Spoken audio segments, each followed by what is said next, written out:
तो हमने objective question का सॉल्यूशन करना चालू किया है क्वेश्चन बैंक से। तो हम लोग 11 का कॉल कर चुके थे, आज 12 का करने वाले हैं। इस प्रकार हम लोग 2021 तक का जितने अब तक पूछे गए, अब जितने अब तक ऑब्जेक्टिव क्वेश्चन पूछे गए हैं सबका हम लोग सॉल्यूशन करेंगे। तो चलिए शुरू करते हैं। पहला प्रश्न बोला कि प्रथम 5 पूर्ण संख्याओं का माध्य क्या होगा। तो पहले आपको मालूम होना चाहिए कि पूर्ण संख्या क्या होती है, परिमेय संख्या क्या होती है, प्रकृत संख्या क्या होती है, परिमेय और अपरिमेय क्या होता है। तो पूर्ण संख्या क्या होती है, देखिए यहाँ से अगर 1 से चालू होगा, जो संख्या 1 से शुरू होगा 1 2 3 4 5 इसे बोलते हैं प्रकृत। लेकिन कोई संख्या अगर 0 से शुरू होता है तो होता है पूर्ण संख्या, इसे हम लोग इंग्लिश में होल नंबर बोलते हैं।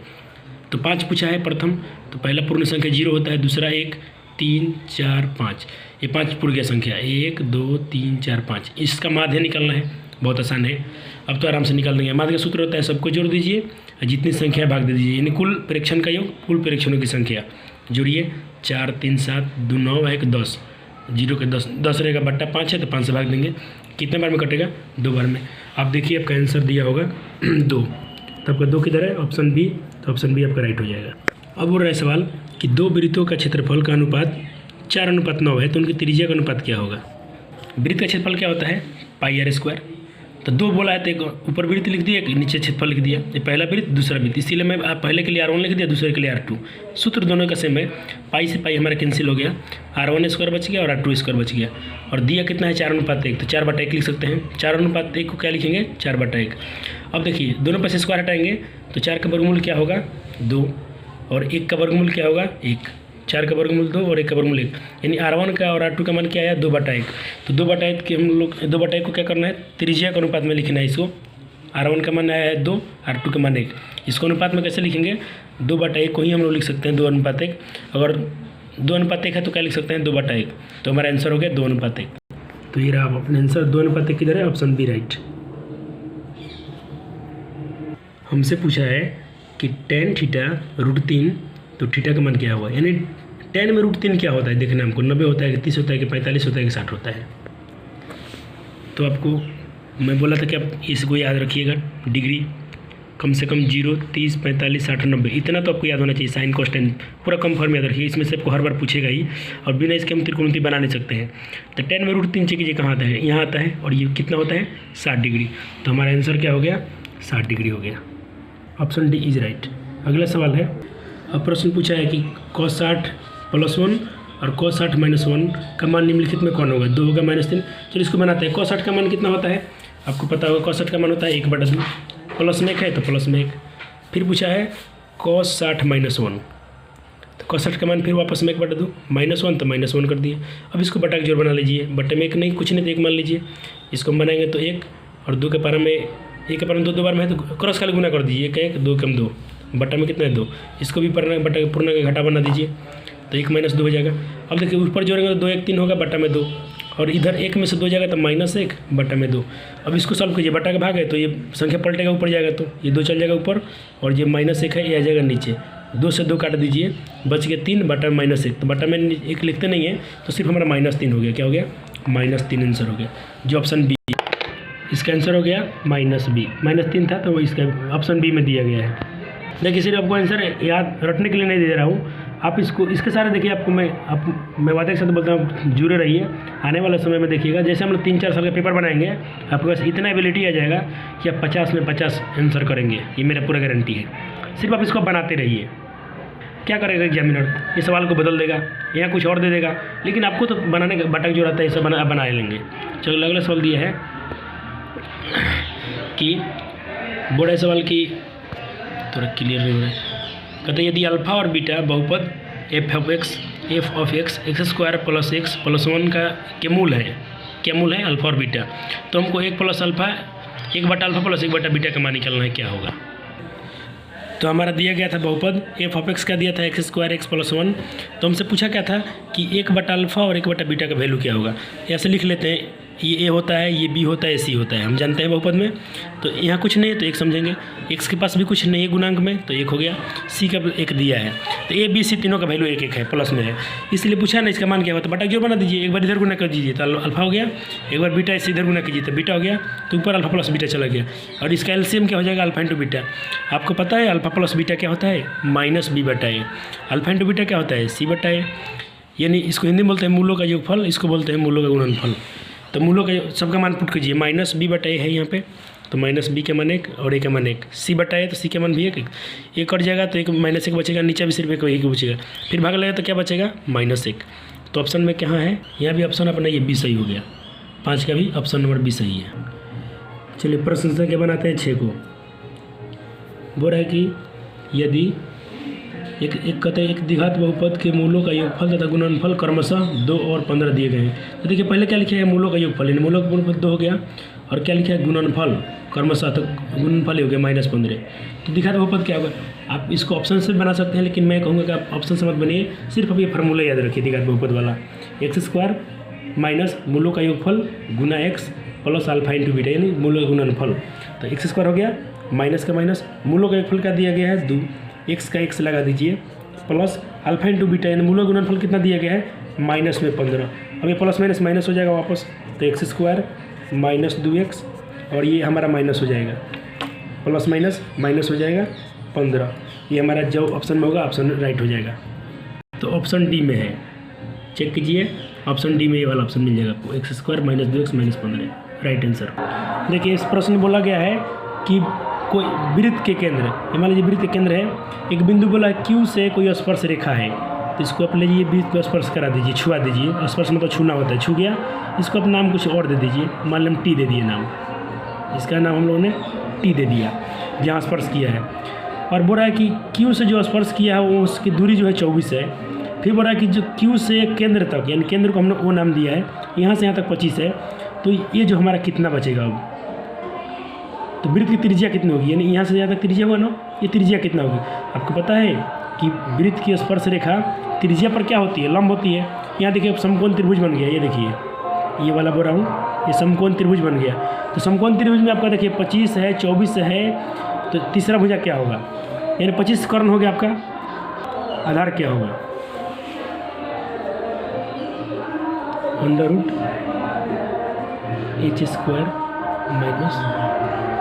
माइनस p²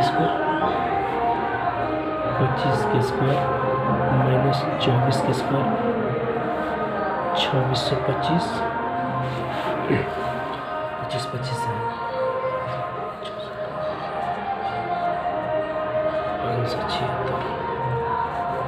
15 में से 6 गया 9, 11 में 7 गया 4,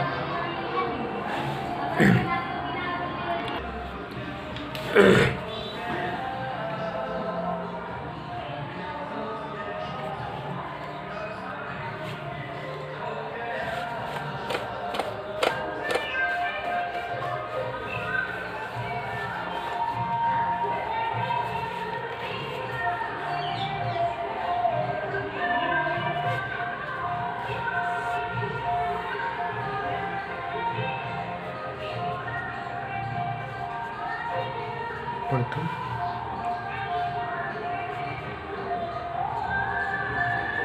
द्वितीय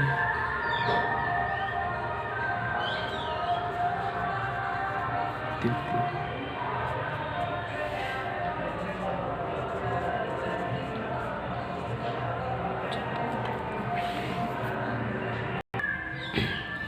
चतुर्थांश का हम वैसे याद रखेंगे, प्लस प्लस में क्वेश्चन होगा, प्रथम चतुर्थांश, एक माइनस होगा एक प्लस होगा दूसरा चतुर्थांश, और दोनों माइनस में होगा तीसरा में, एक प्लस होगा एक माइनस होगा चतुर्थ में, चतुर्थांश हो जाएगा।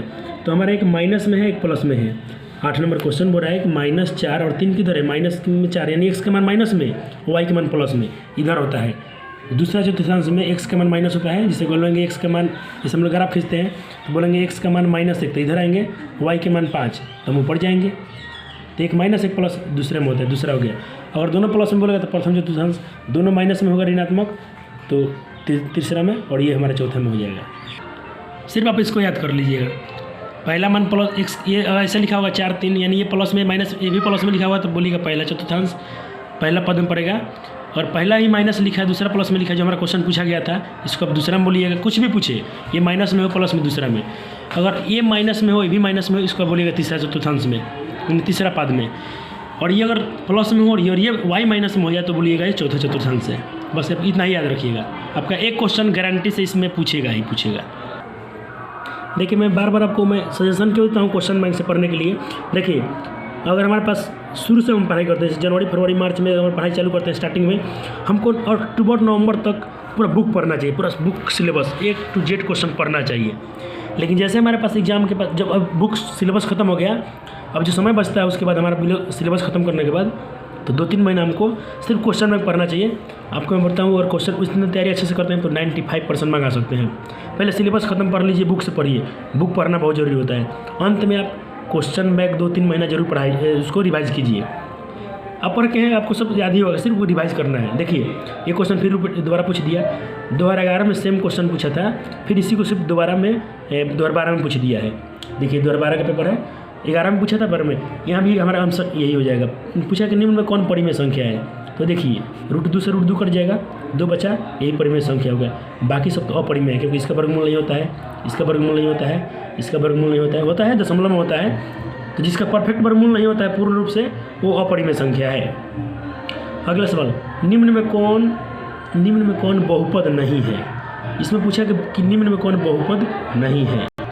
हम लोग बहुपद का व्यापक रूप मैं आपको बताया था 2011 वाले क्वेश्चन में, x² bx + c, ये व्यापक रूप होता है बहुपद का। तो देखिए कहाँ ऐसा नहीं है, यहाँ देखिए स्क्वायर है, ये व्यापक रूप से हम तुलना करते हैं। चलिए ये व्यापक रूप है, ये तुलना करते हैं। स्क्वायर होना चाहिए तो स्क्वायर है, ठीक है। x होना चाहिए, x है। c कांस्टेंट कोई वर्ड होना चाहिए, है, अचर पद है, इसमें चेक करते हैं। स्क्वायर क्यों कुछ भी होना चाहिए, है, x भी है, अंक अचर पद भी है, सही है। लेकिन c में नहीं है, देखिए c में स्क्वायर नहीं है हमारा, तो हमारा c बहुपद नहीं है। चलिए अगला प्रश्न, चलिए 11 नंबर प्रश्न देखते हैं। पूछा है √1 - sin² है बटा 1 - cos² है बराबर कितना होता है। अब देखिए अब ऐसा क्वेश्चन नहीं पूछा जाता है। हाँ ये क्वेश्चन अब पूछा था, ये क्वेश्चन अभी भी पूछाता है, लेकिन ऐसा नहीं पूछता है कि आप ब्लैंक में बढ़िए। अब तो मार्कशीट होता है, अब आपको विकल्प रहेगा, अब चुनना है कि इसका आंसर क्या होगा। मैं ये नहीं बोल रहा हूँ कि क्वेश्चन नहीं पूछेगा, ये क्वेश्चन पूछेगा, लेकिन अब ऐसा पैटर्न पर नहीं पूछेगा। तो देखिए 1 - sin² बराबर क्या होता है, 1 - sin² बराबर क्या होता है, cos²। अब 1 - cos² बराबर क्या होता है, sin²। अब देखिए दोनों पर स्क्वायर था तो स्क्वायर से रूट कट गया, इसका भी स्क्वायर से रूट कट गया, यानी इसका वर्गमूल आ गया पूरा। तो ये आया cos बटा sin। cos बटा sin आप फार्मूला याद कीजिए, क्या होता है, cot। मैंने आपको जितना फार्मूला था दिखा दिया था वीडियो पे, उसको आप वहाँ से लिख लीजिएगा, या आपके बुक में है, वहाँ से त्रिकोणमिति में फार्मूला याद कीजिए। आपको मैथ में सबसे ज़्यादा नंबर यहीं से पूछेंगे, 30-40 नंबर का पूछेगा, आपका 30-40 नंबर यहाँ से मिल जाएगा त्रिकोणमिति में। देखिए 12 नंबर प्रश्न पूछा है कि cos 48 - sin 42 क्या होगा। आप एक बार ध्यान दीजिए, यहाँ साइन, यहाँ cos है, यहाँ साइन है, और यहाँ cot होता और tan होता। अगर सेक और कोसेक होता और डिग्री खाली जोड़ लीजिए, 42 और 48 कितना होता है, 90। आप आंख बंद करके 0 आंसर दीजिए, मैं गारंटी तो इसका 0 ही आंसर होगा। क्या क्या याद रखना है आपको इसमें, 3 चीज़ याद रखिए और डायरेक्ट आंसर इसका बता दीजिएगा। अगर देखिए क्वेश्चन में साइन और कॉस हो सिर्फ, और उसका दोनों डिग्री जोड़ने पर 90 हो रहा है, वो क्वेश्चन में कॉट और tan दिया हो सिर्फ, और डिग्री में जोड़ने पर दोनों का 90 हो जा रहा हो। सेक और कोसेक में क्वेश्चन हो और डिग्री जोड़ने पर 90 हो जाता है। अगर क्वेश्चन जोड़ में है तो आंसर 2 दीजिएगा, अगर क्वेश्चन जोड़ में पूछा है दोनों को तो आंसर 2 दीजिएगा, घटा में पूछेगा तो 0 कह दीजिएगा, गुना और भाग में पूछेगा तो आंसर आप 1 बोलिएगा। आप इस फार्मूला को कहीं भी अप्लाई कीजिए, आपका आंसर गलत नहीं आएगा, 100% सही आता है। चलिए मैं इसको बना के दिखाता हूँ। क्वेश्चन पूछा था cos 48 और sin 42 का मान क्या होगा रिक्त स्थान में। तो देखिए cos 48 है ना, आप इन दोनों में से किसी एक को बदलना पड़ता है इस सवाल को बनाने के लिए। तो हम cos लिख दिए, आप पूरा कौन में से घटाइएगा, 90 में से। तो cos, अब देखिए यहाँ 48 है, तो हम 90 में से कितना घटाएंगे कि 48 बचेगा, तो 90 में से हम कितना घटाएंगे, 42। तो कितना हो जाएगा, ये इतना ही होगा। cos 48 का ही रूप क्या है, इतना है। हम इसको हम ऐसे लिख दिए, दोनों का मान एक ही है। cos लिख दिया, 90 में से 42 घटाइए ना, कितना बचेगा, 48। तो cos 48 से तो हुआ, और इसको आपको नहीं बदलना है, या आप इसको बदलेंगे तो इसको नहीं बदलना है। अब देखिए यहाँ से एक फार्मूला बन गया, कॉस में से 90 घटता है तो साइन होता है, ठीक है। कॉट में से 90 घटेगा तो टेन होता है, टेन में से 90 घटेगा तो कॉट होता है, सेक में से घटेगा तो कोसेक, कोसेक में से घटेगा तो सेक होगा। अब इसका तो फार्मूला ये हो गया, और ये रहा 42 का 42 आ गया और 42। अब आप ही बताइए साइन 42 में साइन 42 घटाइएगा तो जीरो ही ना बचेगा, इसलिए बोला कि बनाइएगा मत, आप डायरेक्ट आंसर जीरो कीजिएगा। सिर्फ अब 2 कंडीशन पर ध्यान दीजिएगा, क्वेश्चन साइन कॉस में होना चाहिए और डिग्री उनका 90 उनका एंगल 90 हो जाता है, कॉट 10 में हो 90। और दोनों क्वेश्चन यहाँ घटाव में क्वेश्चन दिया गया है, घटाव में क्वेश्चन रहेगा तो आंसर जीरो कहिएगा, और यही क्वेश्चन प्लस में होता है तो 2 होता है और भाग में 1 होता है। चलिए ये क्वेश्चन भी क्वेश्चन है, लेकिन इस पर मैं कोई ऐसा ट्रिक सिखाऊंगा, कोई भी सवाल इसमें करना छूटेगा। बोला कि 2 त्रिभुज के क्षेत्रफलों का अनुपात 16:9 है तो उनकी संगत भुजाओं का अनुपात क्या होगा। देखिए ध्यान दिया, क्षेत्रफल दिया होगा त्रिभुज का, और भुजा का अनुपात पूछेगा ना, संगत अनुपात। अब इसका सिर्फ वर्गमूल बता दीजिएगा। 16 का वर्गमूल क्या होता है 4 लिखिएगा, अनुपात का अनुपात। 9 का वर्गमूल क्या होता है 3, तब इसका आंसर 4:3 दीजिएगा। आप सिर्फ इसका वर्गमूल निकाल लीजिएगा। जब पूछेगा 2 त्रिभुज के क्षेत्रफलों का अनुपात इतना है तो भुजा का अनुपात क्या होगा, तो 16 का वर्गमूल क्या होता है 4, 9 का वर्गमूल क्या होता है 3, आप आंसर दे दीजिएगा। एक ऐसे वो पूछेगा तो 25/4, तो 25 का वर्गमूल क्या बताइएगा 5, 25 का वर्गमूल 5 और 49 का वर्गमूल 7। आप डायरेक्ट आंसर दीजिएगा, बिना कुछ माथापच्ची करना नहीं है इसमें। दूसरा चीज़, अगर आपको उल्टा सवाल पूछे और बोले कि त्रिभुज के भुजाओं का अनुपात 4:3 है, अगर ऐसा पूछ ले उल्टा, त्रिभुज के भुजाओं का अनुपात इतना है तो क्षेत्रफल क्या होगा, तो वापस इसको वर्गमूल कर दीजिएगा। 4 का वर्गमूल भले स्क्वायर कर दीजिएगा, 4 का स्क्वायर 16 और 3 का स्क्वायर 9। 2 ही टाइप से प्रश्न पूछता है। अगर आपको एक दे देगा कि क्षेत्रफल देगा तो उसका वर्गमूल निकाल दीजिएगा। अब भुजा देगा तो अब अगर क्षेत्रफल देगा तो भुजा पूछेगा, तो क्षेत्रफल से भुजा में आने के लिए आप क्या कीजिएगा, वर्गमूल बना लीजिएगा। 16 का 4 और 9 का 3। कोई भी सवाल पूछे 121, 225 ऐसा ही पूछता है, 25, 49 ऐसा रहेगा। अगर भुजा देगा, भुजा ऐसा है तो क्षेत्रफल क्या होगा, तो वापस इसका स्क्वायर कर दीजिएगा। 4 का स्क्वायर 16, 3 का स्क्वायर 9। 2 ही टाइप से प्रश्न पूछता है, ज़्यादा इसमें ऐसा ही पूछता है जैसे पूछा गया है इसमें से कि क्षेत्रफल है तो भुजा का अनुपात। कभी कभी पूछ लेता है भुजा दे के क्षेत्रफल पूछता है, तो ध्यान से पढ़ना। भुजा से क्षेत्रफल बनाना होगा तो स्क्वायर कीजिएगा, और क्षेत्रफल से भुजा में आना होगा तो वर्गमूल निकालिएगा। स्क्वायर और स्क्वायर रूट 2 चीज़ पर ध्यान देना है बस। देखिए, और यहाँ पूछा गया क्वेश्चन में कि किसी 15 नंबर हमारा 14 हो गया, फिर 15 पूछा है कि किसी बिंदु y अक्ष से दूरी उसकी क्या। देखिए y अक्ष से पूछेगा ना तो भुज कहिएगा, और x से पूछेगा तो कोटि कहिएगा। y अक्ष से पूछा है, मान लीजिए y अक्ष है, ये क्या होता है, x का मान होता है, ये y का मान होता है। अब पूछा मान लीजिए 5 से हम दूरी यहाँ आएंगे, मान लीजिए ये y अक्ष है, y अक्ष से हम आएंगे x इधर, तो दूरी कहाँ पा रहे हैं हम, x अक्ष पे आते हैं। किधर आते हैं, x अक्ष पे आते हैं। ये हमारा x अक्ष होता है और ये y अक्ष होता है, नीचे ऋणात्मक और इस इधर बाएं तरफ ऋणात्मक, और ये धनात्मक होता है और ये ऊपर धनात्मक होता है। अगर y अक्ष से आएंगे तो क्या कहलाएगा, भुज, और x अक्ष से जाएंगे, ये x अक्ष से जाएंगे यहाँ पे एक, तो ये क्या कहलाएगा, कोटि। याद रखिएगा y अक्ष से दूरी क्या होती है, भुज, और x अक्ष से याद रखिएगा कोटि। आपको याद होगा भुज कोटि के होता क्या है, ये तो भुज कोटि है, मतलब 2, 5 लिखा गया है। पूछेगा इसमें से भुज कौन है, तो इसको आप भुज बोलिएगा, इसको आप कोटि बोलिएगा, भुज कोटि। इसमें से भी क्वेश्चन एक गारंटी संत रहेगा। तो 2 क्वेश्चन रहेगा, एक पूछेगा कौन क्या कहलाता है, और एक अभी आप देखिएगा लेटेस्ट क्वेश्चन देखेंगे 2021 में 26 में, इसमें से बहुत सारे प्रश्न रहेंगे आपके भुज कोटि से। देखिए प्रश्न पूछा है कि बिंदु कोई बिंदु है 15, 8 है कि दूरी मूल बिंदु से क्या होती है। पहले तो आप याद रखिएगा मूल बिंदु कहते हैं किसके, मूल बिंदु की नियामक क्या होता है, 0, 0 होता है, तो ये मूल बिंदु हो गया मान लीजिए। और एक बिंदु क्या दिया था 15, 8। अब इससे दूरी पूछा है, दूरी सूत्र आपको याद है x2 - x1 का होल स्क्वायर। इसको x1 बोलते हैं, इसको y1 बोलते हैं, इसको x2 बोलते हैं, इसको y2 बोलते हैं। तो x2 - x1, तो x2 कितना है 0, 0 में से 15 का स्क्वायर, प्लस सूत्र क्या होता है y2 - y1, y2 0 - 8। अब देखिए 0 में से 15 तो 15 ही बचेगा, 15 का स्क्वायर क्या हो जाएगा 225, और 8 का स्क्वायर क्या होगा 64। दोनों को जोड़िए कितना आएगा 289। इसका वर्गमूल क्या होता है 17 होता है, तो इसका आंसर हो जाएगा 17। ऑप्शन में रहेगा, जहाँ भी ऑप्शन आपको 17 दिखे उसमें टिक कर दीजिएगा। पहले ऑप्शन नहीं आता था, अभी ऑप्शन रहता है। देखिए अगला प्रश्न पूछा है हमसे कि समांतर श्रेणी 2, 7, 12 का 10वां पद क्या है। देखिए आपको मैं उसमें पिछले वीडियो में बताया था, जितना पद पूछेगा ना उसमें आपको एक डी कम लिखिएगा। एक क्वेश्चन दिया गया है 2, 7, 12, ये पी की श्रेणी में दिया गया है 2, 7, 12, और इसमें से पूछा 10वां पद क्या हुआ, तो ये हमारा प्रथम पद हो गया। हम डी निकाल लेंगे, सर्वांतर निकाल लेंगे। किस में से किस घटा लीजिए, 12 में से 7 घटाइए 5 आएगा, अच्छा 7 में से 2 घटा दीजिए 5 ही आएगा। अब 10वां पद पूछा है ना, अब 10वां पद के लिए आप लिखिएगा a + 9d, क्या लिखिएगा a + 9d। 20वां पद पूछिएगा तो a + 19d लिखिएगा। प्रथम पद क्या है 2, 9 का 9, d अब देखिए कितना आया था 5 आया था, तो 2 का 2 और 9 × 5 = 45, 45 2 कितना होता है 47, आपका 10वां पद 47 होगा। चलिए अगला प्रश्न पूछा है कि एक त्रिभुज की कोण की समद्विभाजक रेखा त्रिभुज की माध्यिका हो तो वह त्रिभुज क्या होगा, तो वह त्रिभुज समद्विबाहु त्रिभुज होगा। इसको याद रखिएगा, वह त्रिभुज समद्विबाहु त्रिभुज होगा। पाई एक क्या है, तो पाई एक पता है, पाई का मान 22/7 होता है, और आप 22/7 में जब भाग देंगे ना तो कटता ही नहीं है, और एक जैसा भी संख्या उसका भागफल तो उसका जो भागफल आता है एक जैसा नहीं आता है, अलग अलग संख्या आवृत्ति होती है, अशांत आवृत्ति होता है। शांत होगा तो हम परिमेय संख्या बोलेंगे, अशांत है तो अपरिमेय बोलेंगे, तो अपरिमेय संख्या है। अब 20 नंबर एक ऐसे 2 युग्मपद समीकरणों का निकाय जिसमें एक बिंदु उभयनिष्ठ नहीं हो उसे डैश समीकरण कहते हैं। ध्यान दीजिएगा, जब उसमें एक भी उभयनिष्ठ बिंदु नहीं होगा तो उसे हम विरोधी या असंगत बोलेंगे, क्योंकि उसमें कॉमन कुछ ही नहीं है।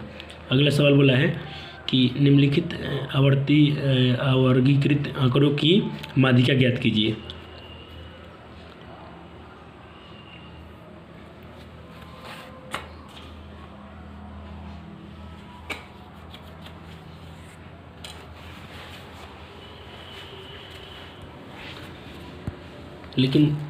लेकिन ये सब प्रश्न क्या है, अब यहाँ से सब्जेक्टिव चालू हो गए 2-2 नंबर वाले।